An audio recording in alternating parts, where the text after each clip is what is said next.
Okay, so this is question 3 again, but we're on C now of the June 2022 paper. So it says but1-ene is a structural isomer of cis-but2-ene.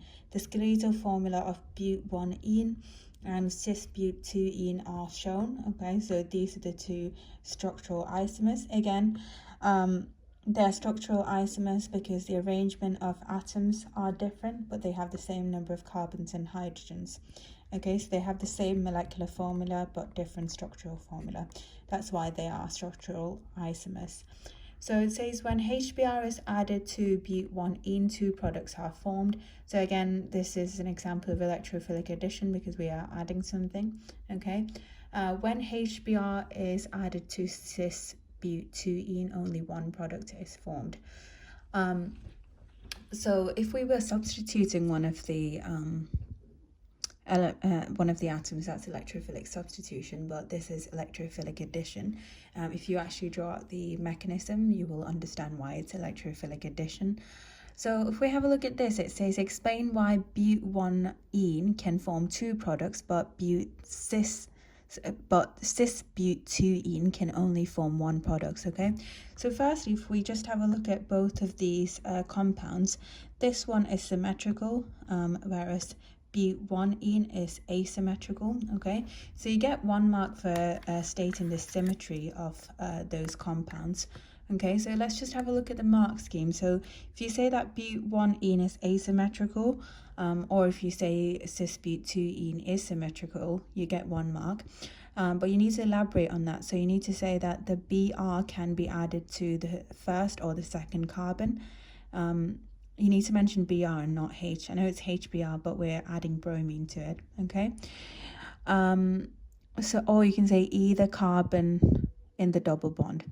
Okay. You get the 3rd mark for saying that the second and third carbon or carbon and this double bond are the same in cis-but2-ene. Okay. I'm gonna just show you that. So whether we're adding bromine on this side or this side, on carbon 2 or carbon 3, it will still make the same product. Okay.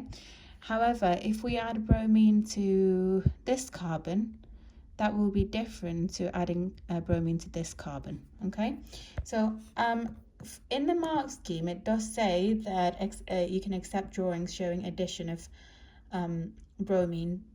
Okay, so basically, if you draw out the mechanism, you do get marks for that as well. So let me just show you the mechanism. Okay, so this is the first one, the one that's asymmetrical. So if we have a look at the mechanism, it could form these two different carbocations. Okay, so the product could look like this or this. Okay, these two products are different. However, if we look at the symmetrical compound, if we look at the mechanism, these are the two carbocations that are formed. Okay, these are what the products would look like. If I flip this one over like this, okay, from here to here, it will look exactly like this. Okay, so for example, let me just show you.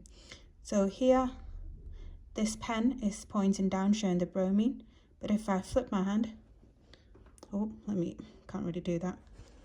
So how do I do this now? Right, let me just point this up. So imagine this pen is the bromine. Okay, if I flip it around, it will end up on the other side. Okay,